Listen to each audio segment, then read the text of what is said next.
All of us are familiar with various types of dipole antennas like inverted V and horizontal dipole antennas. What about monopole antenna?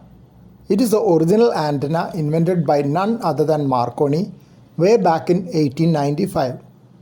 But Marconi himself had made changes from his original description. Monopole antenna is also called Marconi antenna.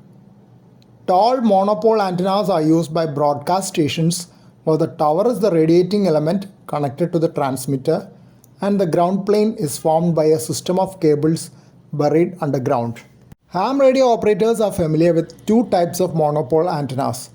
One is a universal rubber ducky seen on most handheld radios.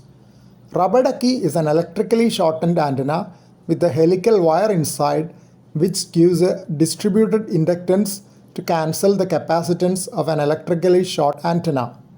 Second is a ground plane vertical antenna with radials which serve as the ground plane. Usually, ground plane antennas are quarter wavelength of the operating frequency. 5/8 wavelength vertical antenna radiates maximum power in the horizontal direction and is useful for local contacts on VHF and UHF.